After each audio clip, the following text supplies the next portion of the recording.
Hello दोस्तों, आपका इस्तकबाल है आपके अपने YouTube channel one step for goal पे।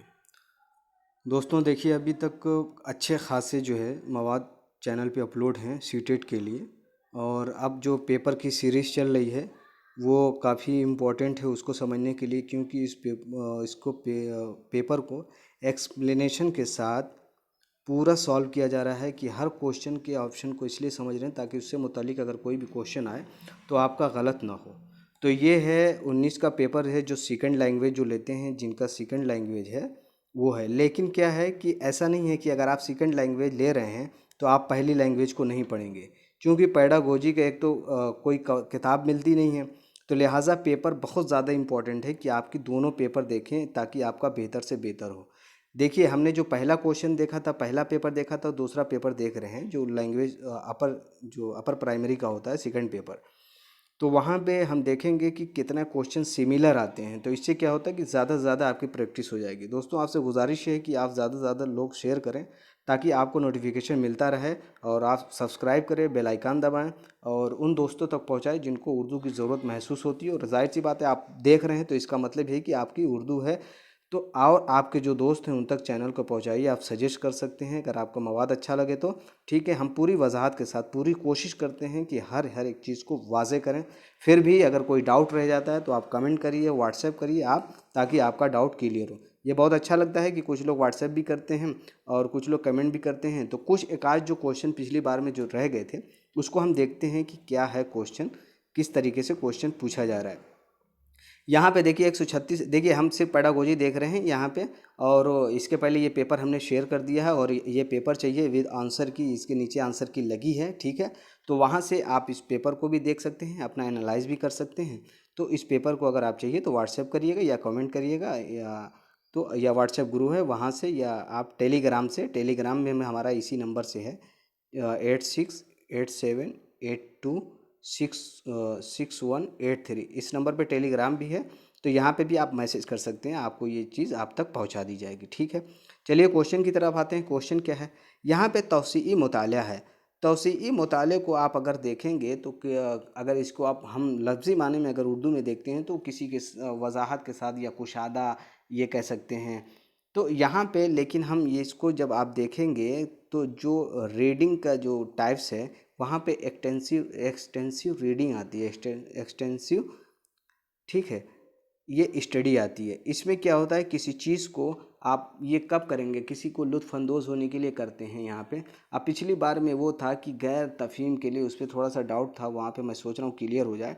तो वहाँ पे जो ऑप्शन है वो बिल्कुल ऑप्शन सही है, उसको एक दो बार आप पढ़ेंगे तो मालूम होगा कि उसको जो गहरी तफ़हीम के लिए या उस तरह का जो वहाँ पे क्वेश्चन था तो उसको आप समझ सकते हैं। ठीक है, वहाँ पे मैं उस क्वेश्चन की तरफ आपको ले चलता हूँ, उसको मैं बताता हूँ आपको कि वो क्वेश्चन जो है वो क्वेश्चन क्या था, वहाँ से उसको क्लियर कर। देखिए दोस्तों, वहाँ पे जो क्वेश्चन था वो ये था कि दर्ज झैल में से किसका तल्लुक़ तफ़सीली मुताले से नहीं है। तो वहाँ पे जो ऑप्शन वो माना गया था वहाँ पे गहरी तफ़हीम, यानी ये गहरी तफ़हीम के लिए बितफ़सील मुताला में माउन होता है। एक गहरी तफ़सील के गहरी तफ़हीम के लिए अगर अगर आप करेंगे तो वहाँ पे ये लिखा था कि वो नहीं होता है। तो लिहाजा वहाँ पे अगर आप देखेंगे तो वही ऑप्शन सही है। और अगर थोड़ा मोड़ा डाउट रह जाता है तो यहाँ पे हम उस क्वेश्चन को देख लेते हैं। तो यहाँ पे क्या है, तौसीई मुताले से मतलब एक्सटेंसिव रीडिंग से होता है कि आप किस तरीके से कितनी दिलचस्पी आप उसको पढ़ते हैं। ठीक है, तो इसमें पहला ऑप्शन क्या है, गैर मानूस अल्फाज के माने मालूम करने। भाई गैर मानूस का मतलब आपको जो अल्फाज मालूम नहीं है आप उसके माने मालूम करने के लिए भी, तो ऐसा भी नहीं है। मतन में दूसरा ऑप्शन क्या है भाई, मतन में मुस्तअमल कवायदी उसूलों में। भाई ये भी नहीं हो सकता क्योंकि यहाँ पे एक्सटेंसिव रीजनिंग की बात हो रही है, तौसीई मुताले की बात हो रही है। चौथा क्या है कि तीसरा क्या है, नज़्म ख़ानी। भाई नज़्म ख़ानी के लिए भी ये चीज़ें नहीं होती है तो ये भी गलत हो जाएगा। ठीक है, चौथा ऑप्शन क्या है, महजूज़ होने के लिए मतन की क़िराअत। तो क्या है कि आप कोई भी मुताला इस तरीके करते हैं, जैसे आप कोई नावल पढ़ रहे हैं, कोई कहानी पढ़ रहे हैं या किसी चीज़ के बारे में सवाने हयात पढ़ रहे हैं, तो आप उसको एक्सटेंसिव रीडिंग करते हैं, उसको मुताला करते हैं, लाइब्रेरी वगैरह में पढ़ते हैं आप। तो वो है कि किसी चीज़ को आप लुत्फ़अंदोज़ होने के लिए उसको पढ़ते हैं, वो होता है एक्सटेंसिव रीडिंग। उसमें ये नहीं होता है कि एक पैराग्राफ आप पढ़ें, वो एक अगर दिलचस्पी आपको लगती है तो पूरी पूरी किताब ही एक बार में ख़त्म हो जाती है, या पूरी पूरी कहानी अफ़साने वगैरह एक बार में ख़त्म हो जाने और उसमें आपको मज़ा आने लगता है। ठीक है, तो यहाँ पे मेरे ख़्याल से समझ में आ गया होगा कि महजूज़ होने के लिए मतन की क़िराअत। इसको आप नोट भी अगर करते रहें ना कि एक्सटेंसिव रीडिंग के माना ये, जैसे हमने बता दिया कि एक्सटेंसिव रीडिंग है, तो इसको एक्सटेंसिव रीडिंग हेडिंग डाल के आप उसमें से जो है ये ऑप्शन लिख के इस पर अगर पढ़ लेंगे, और इसका भी वीडियो अपलोड है, उसको भी वहाँ से रीडिंग उसको देख सकते हैं। ठीक है, अगले क्वेश्चन की तरफ आते हैं। देखिए 137 नंबर क्वेश्चन क्या कह रहा है, 137 नंबर ये क्वेश्चन कह रहा है कि उस्ताद लेह पर सबक शुरू करता है, लेह पे है उस पर सबक शुरू करने वाला है। ठीक है, सबक शुरू करने से पहले वो तख्ते स्याह पर एक नक्शा या खाका बनाकर बहस करता है। अब आप ये सोचिए कि आप कोई भी चीज़ लिखने से पहले, जैसे मान लीजिए कोई भी आपको असाइनमेंट दिया गया है, ठीक, आप कोई भी असाइनमेंट है, तो इस असाइनमेंट को लिखने के लिए आप पहले क्या करेंगे ना, पहले उसका टॉपिक देखेंगे। ठीक है, टॉपिक देखने के बाद एक ज़हनी तौर से आप खाका बनाएंगे कि हाँ भाई इसमें क्या हेडिंग होनी चाहिए, क्या तमहीद होनी चाहिए। फिर उसके बाद आप उसमें मवाद को ढूंढने की कोशिश करेंगे। या आप कोई भी चीज़ अगर बता रहे हैं, कहीं पढ़ा रहे हैं आप, तो आप क्या करेंगे कि पहले आप उसका नक्शा बताएंगे, उसके मेन ऑब्जेक्टिव क्या होते हैं, हम क्या क्या सीखेंगे, वो सारी चीज़ें बताएंगे। तो वही चीज़ यहाँ पे टीचर कर रहा है। देखिए खाका बनाकर बस अब उसने लेह को बीच में रख दिया, ये लेह लेह कर दिया। ठीक, खाना पकाना और तहज़ीब यानी इसके बारे में हम जानेंगे। मशहूर मकामात, लेह में मशहूर मकामात क्या हैं उसके बारे में जानेंगे। कौन सी ज़बान बोली जाती है उसके बारे में जानेंगे। वहाँ का आबो हवा इन्वायरमेंट क्या है उसके बारे में जानेंगे। उस्ताद के ज़रिए तख्ते स्याह पर बनाया गया नक्शा क्या है।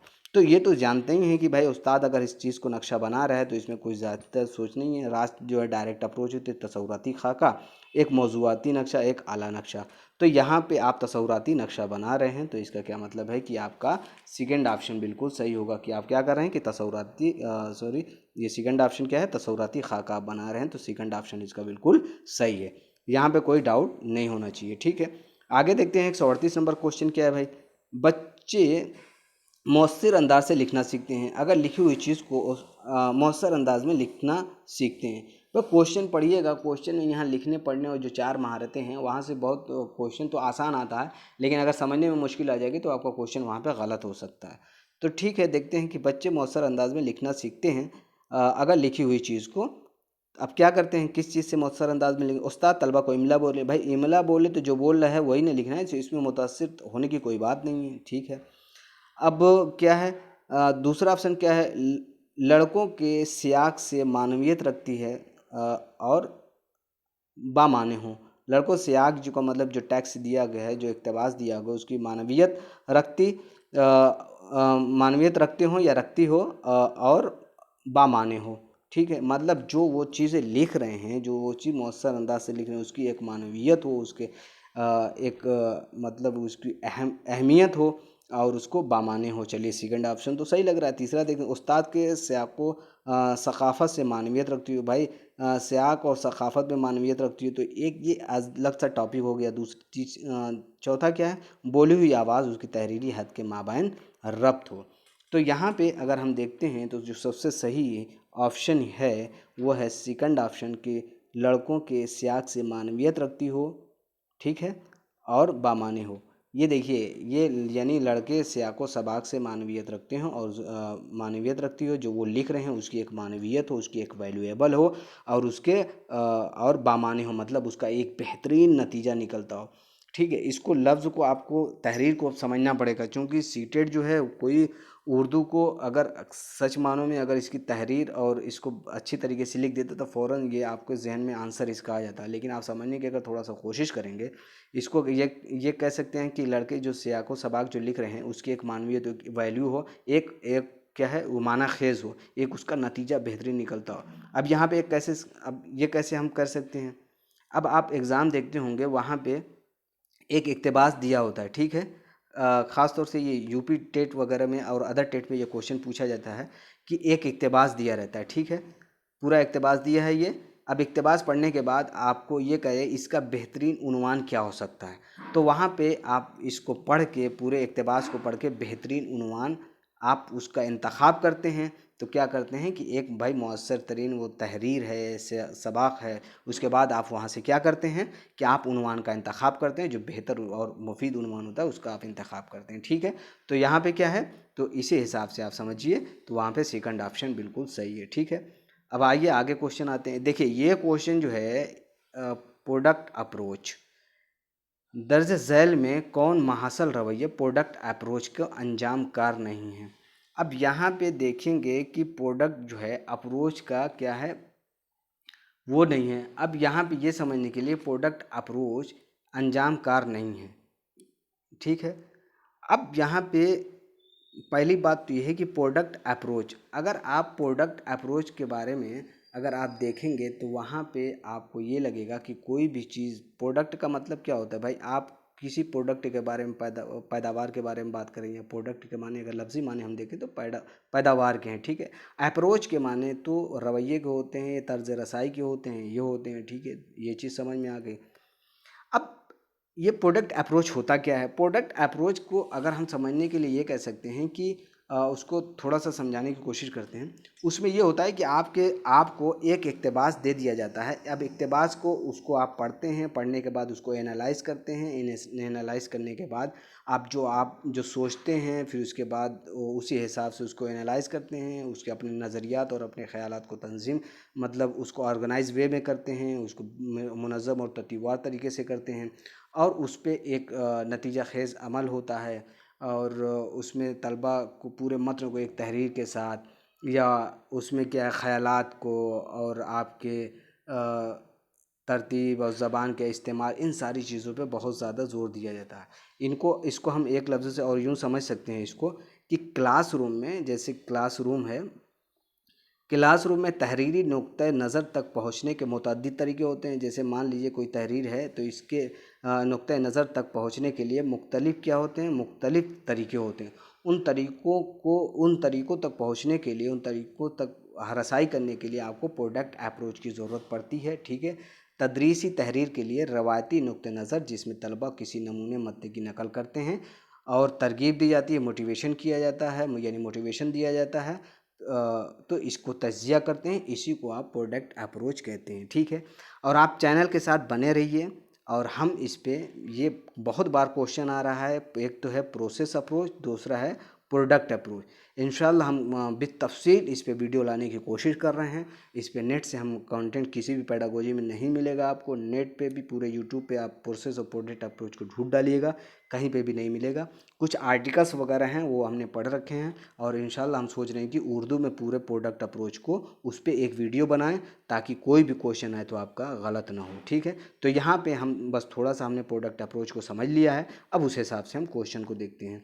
अब इसमें क्या किया है, ये मुकम्मल तौर पर उस्ताद पर मुनहसर होता है। भाई अभी हमने कहा है कि ये एक मतन होता है, इसमें बच्चे अपने ख़यालात का इजहार करते हैं, तो इसके लिए ये भी नहीं है, ठीक।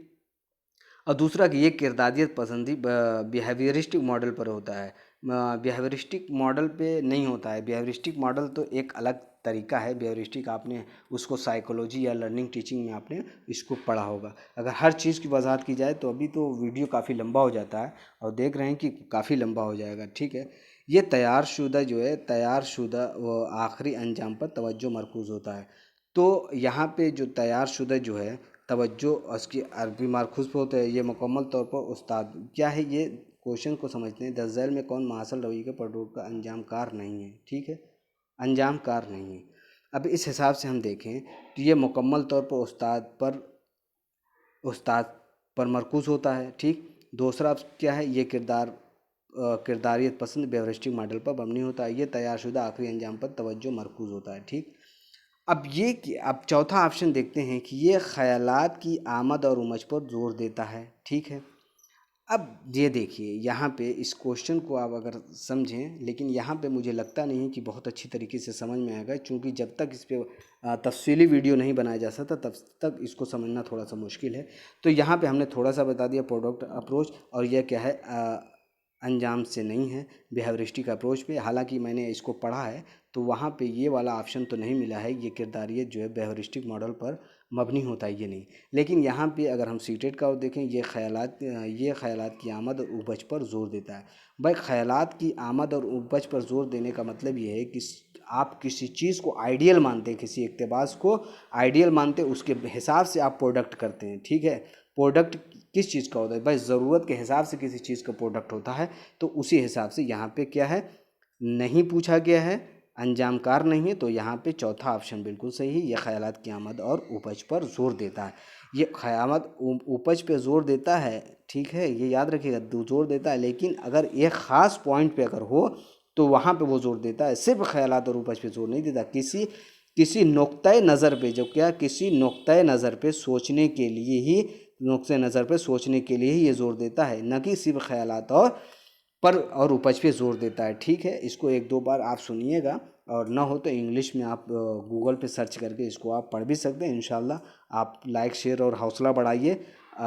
मैं इस पे पूरी वीडियो लाने की कोशिश करूँगा। ठीक है, तो यहाँ पे चौथा ऑप्शन बिल्कुल सही है। ठीक है, अब यहाँ पे है प्रोसेस अप्रोच के बारे में। हमने थोड़ा सा इसके पिछले वाले पेपर में इसको हमने सॉल्व करने की कोशिश की है कि प्रोसेस अप्रोच क्या होता है। प्रोसेस अप्रोच का मतलब क्या है? प्रोसेस अप्रोच का पिछली बार जो हमने बताया था कि एक किसी चीज़ के बारे में तरतीबवार तरीके से लिखना होता है। उसमें प्रोसेस अप्रोच में एक बहुत अच्छी चीज़ ये होती है, आपको इंशाल्लाह समझ में आ जाएगा कि प्रोसेस अप्रोच में पहले हमने बताया था कि एक ड्राफ्ट होता है। ठीक है, ड्राफ्ट यानी मसौदा जिसको कहते हैं, कोई खाका समझ लीजिए इसको। उसके बाद रिस्पॉन्सिंग होता है, या रिस्पॉन्सिंग नहीं, उसको हम रिवाइजिंग कह सकते हैं। हाँ, रिवाइजिंग कह सकते हैं उसको। रिवाइजिंग का मतलब ये है कि आप कोई चीज़ लिखते हैं, उसको नज़रसानी करते हैं, और किसी चीज़ को आप जब लिखना शुरू करते हैं तो वो जाहिर सी बात है नोट के ज़रिए से लिखना शुरू करते हैं। कुछ मुख्तसर से अलग अलग जगहों में नोट्स बनाते हैं जब लिखना शुरू करते हैं। ठीक है, तो आप कोई भी चीज़ अगर लिखना, किसी चीज़ को अगर प्रोसेस करेंगे, किसी चीज़ को लिखना शुरू करने के, वो नोट के ज़रिए से शुरू। फिर उसके बाद क्या है, उसको सब चीज़ लिखने के बाद आप नज़रसानी करते हैं। ठीक है, नज़रसानी कर लिया। अब उसके बाद उसमें एडिटिंग का भी ऑप्शन होता है कि उसमें तरमीम करते हैं, क्या रद्दो-बदल करना है। रद्दो-बदल नहीं करने के बाद उसकी इशाअत करते हैं, उसको पब्लिश करते हैं। ये सारे मरहले प्रोसेस अप्रोच के होते हैं। लेकिन ये दो चीज़ें बहुत ज़्यादा इंपॉर्टेंट है। ये क्वेश्चन ज़रूर होता है। इंशाल्लाह इस पर एक वीडियो ज़रूर, एक वीडियो ज़रूर इस पर आएगा, प्रोसेस और प्रोडक्ट अप्रोच पे। लेकिन आप सब्सक्राइब करिए ताकि आपको मिलता रहे। सीटेट में अच्छा खासा टाइम मिल गया, इंशाल्लाह आप बने रहेंगे तो ज़्यादा से ज़्यादा नंबर आपके आ जाएंगे। ठीक है, तो यहाँ पे अभी हमने पढ़ा, तो इसमें डायरेक्ट ऑप्शन है नोट लिखवाना। अब ये क्वेश्चन भी देखिए भाई, तरीका अमल यानी प्रोसेस अप्रोच के मुताबिक लिखने के काम शुरू करते हुए दर्ज झैल में से किसी उस्ताद को नहीं करना चाहिए। ये भी एक बात है, नहीं करना चाहिए। तो क्या है, उस्ताद को नहीं करना चाहिए नोट लिखवाना। प्रोसेस अप्रोच में क्या है, आप शुरू कर रहे हैं। ठीक है ना, वो आप शुरू कर रहे हैं तो उस्ताद को नहीं करना चाहिए। अब प्रोसेस अप्रोच जो है वो जस्ट लाइक आप समझ सकते हैं कि आपको असाइनमेंट दिया गया है, असाइनमेंट उसको बनवा दिया। तो आप असाइनमेंट आपको बनवा दिया, तो उस असाइनमेंट को आप क्या करते हैं, अब तो क्या होता है कि असाइनमेंट जो है ना, कि आपको टीचर ने जो पढ़ा है वही असाइनमेंट दे दिया। लेकिन असाइनमेंट का असली होता है कि आपको कोई ऐसा टॉपिक दे दिया जाए जिस पे आप रिसर्च खुद करें, अपने सतह पे उसको देखें, उसके बाद अपनी कुछ तख्लीक़ात क्रिएटिविटी वहाँ पे ये दिखाएं। लेकिन ये है कि काम लिखने के शुरू करते ही दस झैल में किसी उस्ताद को नहीं करना चाहिए। तो वो पॉइंट जो है आप जब खुद करेंगे तो उस्ताद इसमें पॉइंट नहीं लिखवाता है। ठीक है, तो नोट लिखवाना। ठीक है, यहाँ पे नोट उस्ताद नहीं लिखवाता है, तो यहाँ पे क्या है, सेकंड ऑप्शन सही है। ठीक है, वहाँ पे आप सोच लीजिएगा। और यहाँ पे इसको चूँकि उस्ताद के ज़रिए की बात हो रही है, तो इसलिए अगर यहाँ पे अगर देखा जाए तो ये नोट लिखवाना। भाई प्रूफ रीडिंग, प्रूफ पढ़ना, दोबारा उसको पढ़ते हैं, मसौदा तैयार करते हैं, इज्तिमाई गौर व खौस करते हैं, मतलब कई लोग मिलके करते हैं इसको। तो क्या है, उस्ताद इस पे नोट नहीं लिखवाता है। तो यहाँ पे क्या है, सेकंड ऑप्शन बिल्कुल सही है। ठीक, अब आते हैं भाई 141 नंबर क्वेश्चन पे। 141 नंबर क्वेश्चन क्या कह रहा है? अब देखिए 141 नंबर जो क्वेश्चन है, रोल प्ले को ज़बान की हर क्लास रूम का लाजमी हिस्सा होना चाहिए। भाई रोल प्ले, ज़बान के लिए रोल प्ले बहुत ज़्यादा अहमियत है। उस तहज़ीब को समझने के लिए, कल्चर को समझने के लिए, ज़बान के तलफ़ुज़ को करने के लिए, मुकालमा निगारी जो बातचीत है उसको समझने के लिए।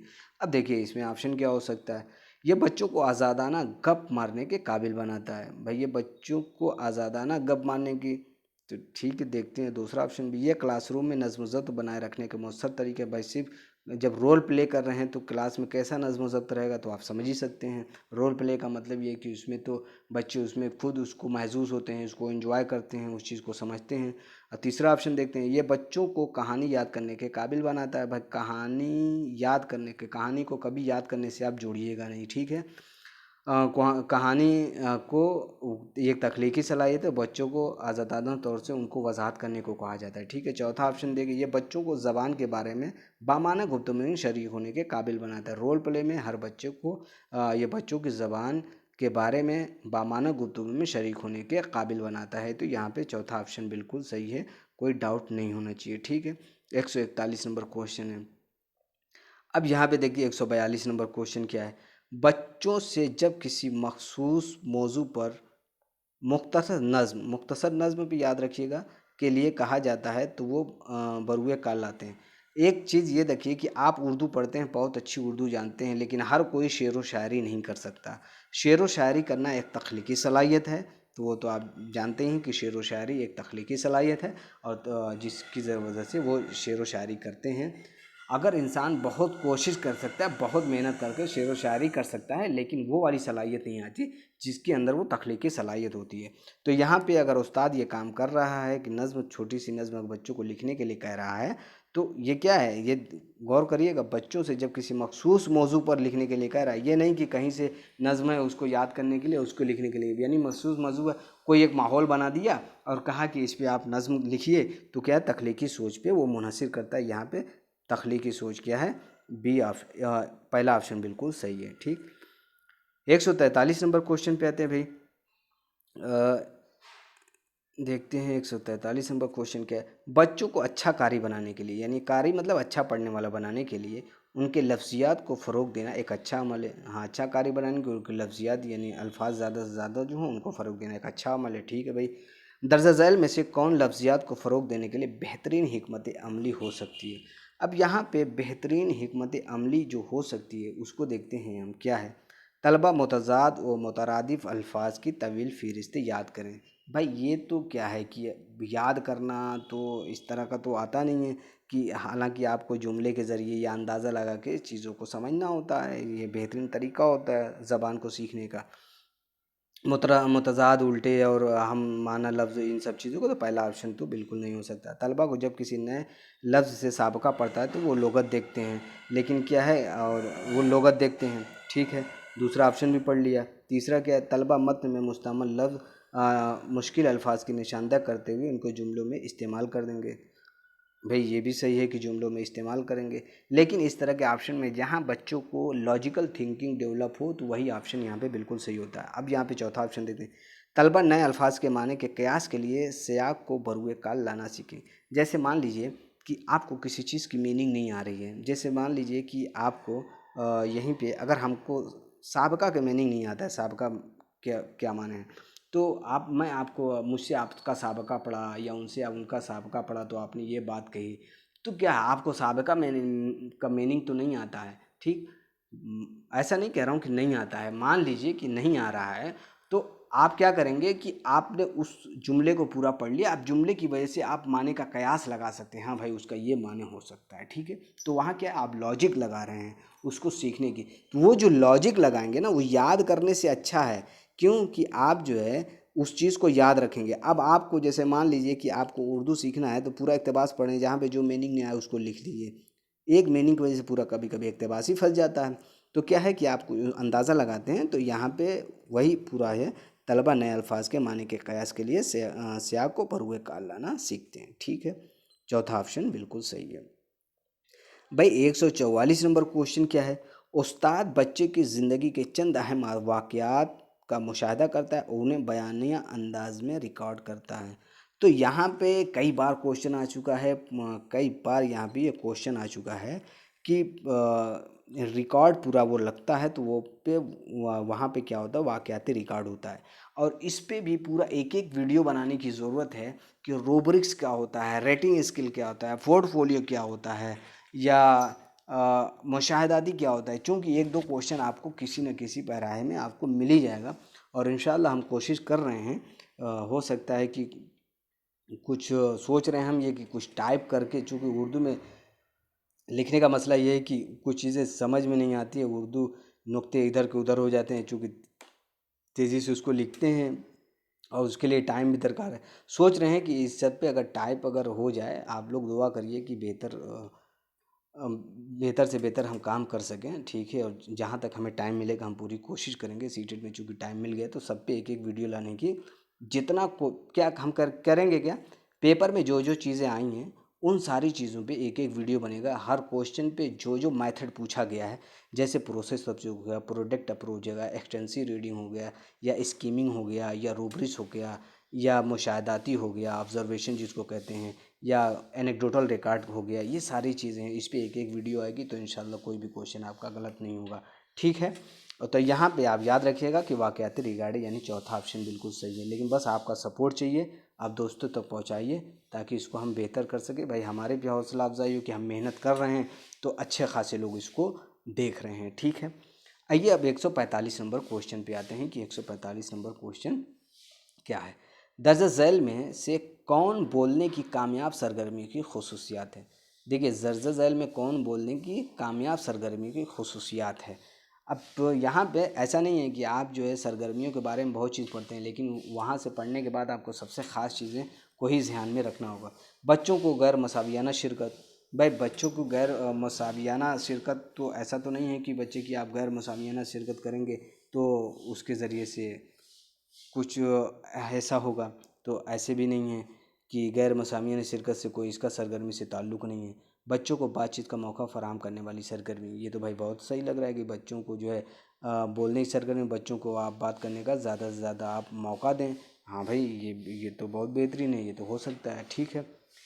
तीसरा ऑप्शन देख लेते हैं। बच्चों को सिर्फ हदफ़ ज़बान से बात करने के, बच्चों को कभी हदफ़ ज़बान से मुतल्लिक़ बात नहीं बल्कि कसीर लिसानी क्लास होती है, सह लिसानी फार्मूला है, उस पर भी इंशाल्लाह एक वीडियो लाने की हम पूरी कोशिश करेंगे कि थ्री लैंग्वेज फार्मूला क्या है और उर्दू में क्या मकाम है, किस तरीके से उसको सीखी जाती है। और आरटीई जो है, आरटीई एक्ट जो है, उसको भी 2009 उस पर भी वीडियो लाएंगे, वहाँ से भी एक दो क्वेश्चन ज़रूर आता है। तो सब पे वीडियो लाने की ज़रूरत है एक एक। तो आप बने रहिए, इंशाल्लाह सीटेट आने तक हम पूरी कोशिश करेंगे सारी वीडियो जो है उर्दू से मुतल्लिक आपकी कंप्लीट हो जाए। ठीक है।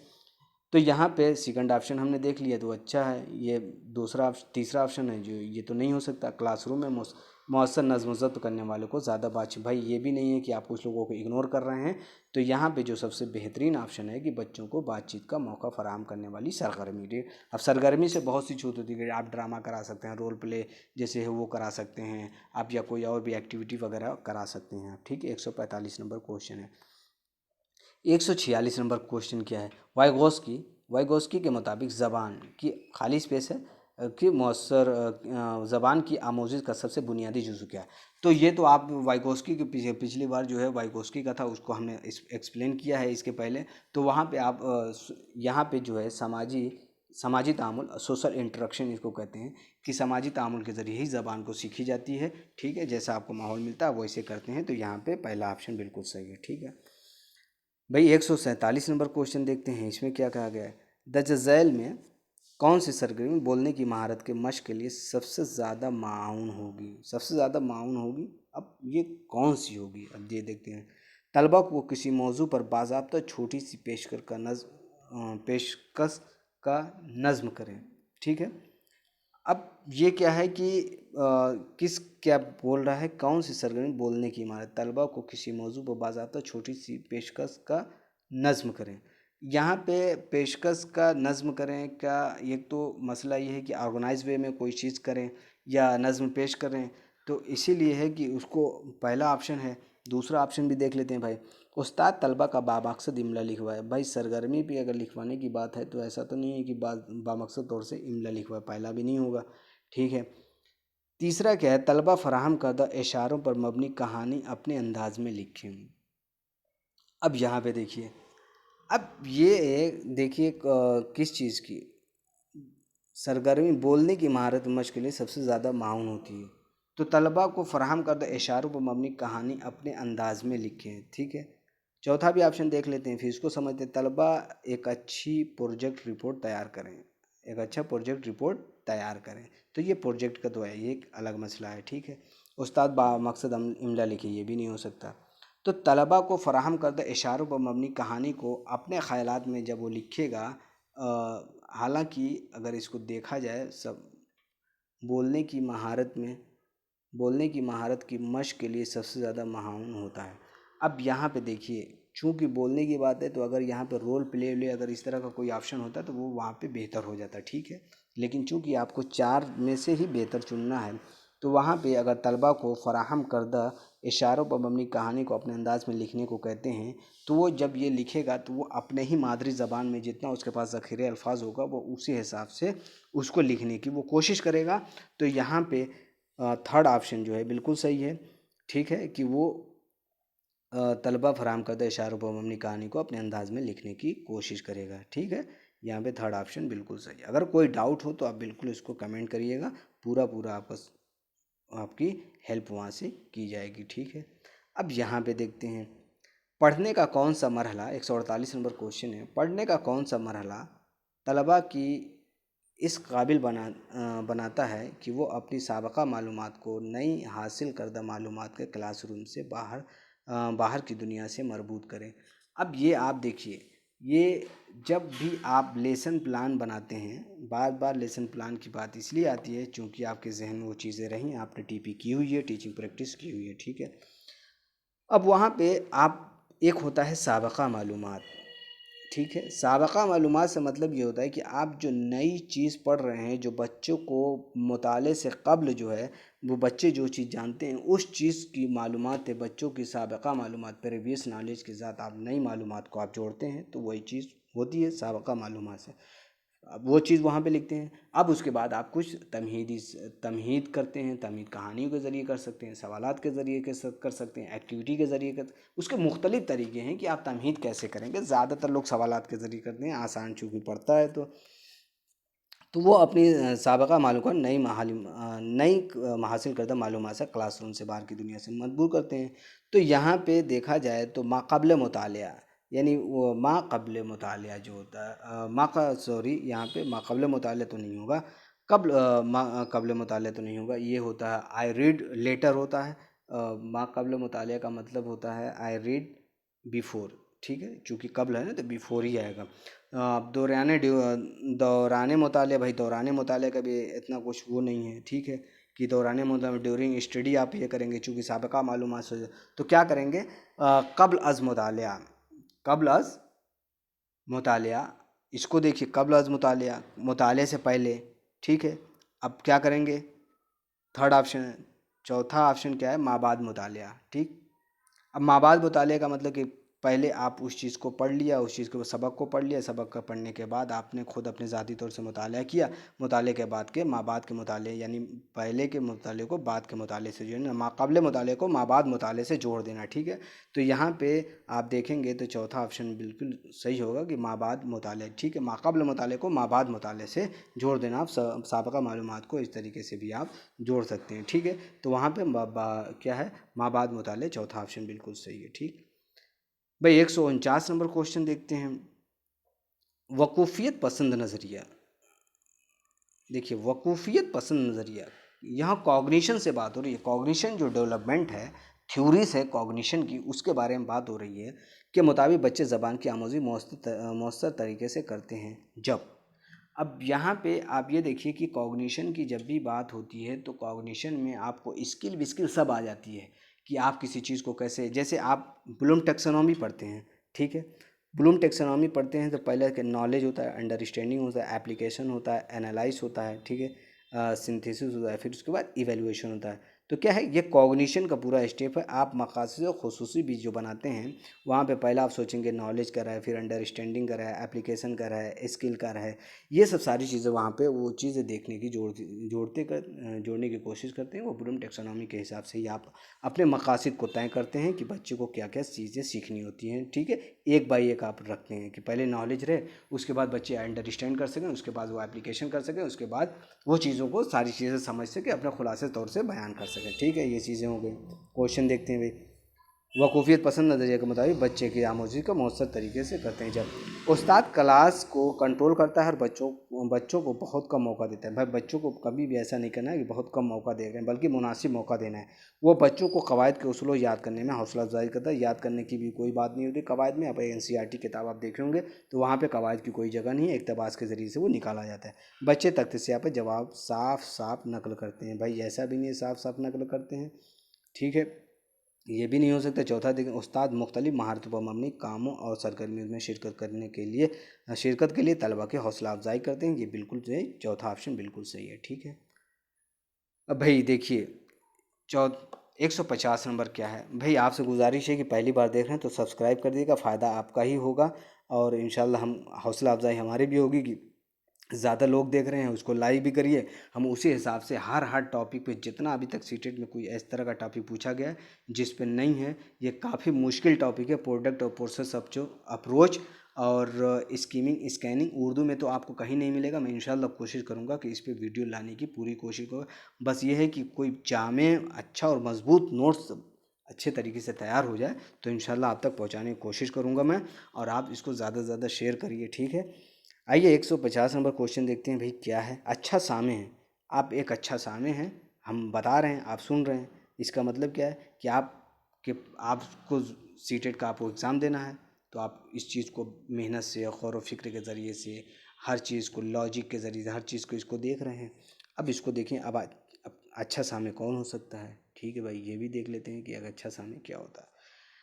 अल्फाज को अदा करने का तरीका सीख जाता है, अल्फाज को अदा करने का तरीका सीख, एक अच्छा सामे अल्फाज को अदा करने का तरीका भी सीख ही जाता है भाई। सही है, सही तो लग रहा है, देखते हैं। कार फरमा इरादों को पहचान सकता है भाई, कार फरमा इरादों को पहचान सकता है कि एक अच्छा मतलब आप क्या उसके इरादे हैं, वो सब चीज़ें जो बोलने वाला है उसको पहचान जाता है जो बोलता है, ठीक। एक अच्छा सामे, ये याद रखिएगा, एक अच्छा सामे, ठीक है। अब ये तीसरा ऑप्शन क्या है, पूछे गए सवालों का जवाब दे सकता है, ठीक। पूछे गए सवालों का जवाब दे सकता है, ठीक। हर लफ्ज़ का तलफ़ुज़ सही सही है, शायद तो चारों ऑप्शन सही है, ठीक। एक अच्छा सामे जो है, अल्फाज को मतलब एक अच्छा सामे है। अब इंग्लिश आप सीख रहे हैं या उर्दू सीख रहे हैं तो क्या करेंगे, अच्छा सामे कैसे तलफ़ुज़ कर रहे हैं भाई वो भी सीख रहे हैं आप, ठीक। अब उसके उसका इरादा क्या है, क्या बोल रहा है, उसके पस मंज़र क्या है, वो भी आप समझ सकते हैं, अच्छा सामे, ठीक। और पूछे गए सवाल के जवाब दे सकते हैं। लेकिन अगर हर चीज़ को आप गौर व फिक्र से उसको सुन रहे हैं, समझ रहे हैं, क्रॉस क्वेश्चन आपके जहन में आ रहा है, तो क्या कर रहे हैं कि आप पूछे गए सवालों के सही सही जवाब दे सकेंगे। भाई आप अच्छे सामे हैं, सामने वाला कैसे करता है, भाई आप कोई चीज़ बयान कर रहा है, कोई चीज़, या टीचर आपको कोई चीज़ पढ़ा रहा है, तो आपने उसके पढ़ाए हुए सवालों के अगर आपने जवाब दे दिया तो वो कहेगा कि बहुत अच्छा बहुत अच्छा, इसका मतलब जो हमने पढ़ाया वो चीज़ें समझ में आ गई। तो वही होता है कि पूछे गए सवालों के जवाब अच्छे से दे सकता है। तो ये रहा दोस्तों, सेकंड पेपर यानी 19 का पेपर पूरा ख़त्म हो गया है दिसंबर का। अब इसके बाद का पेपर शुरू होगा और ये सेकंड पेपर है। लेकिन मैं गुजारिश कर रहा हूँ कि आप जो है अगर दे रहे हैं तो पहला पेपर हो, पहली लैंग्वेज हो, दूसरी लैंग्वेज हो, पेपर फर्स्ट हो, पेपर सेकंड हो, दोनों के लिए बहुत ज़्यादा इम्पॉर्टेंट है। आप इसको प्रैक्टिस शीट को ज़रूर देखें, ज़रूर देखें, ज़रूर देखें, आपका एग्ज़ाम में बहुत बहुत हेल्प होगी, ठीक है। ये रहा पूरा वीडियो दोस्तों, आप मेहनत करते रहिए, इंशाल्लाह आप अच्छे नंबर से सीटेट पास हो, हम यही दुआ करते हैं। दोस्तों आप हमारे लिए भी दुआ करिए कि हम जो कर रहे हैं उसमें थोड़ी सी आसानियाँ पैदा हों, ठीक है। आप दुआ करिए और इंशाल्लाह मिलते हैं नेक्स्ट वीडियो में, ठीक है दोस्तों।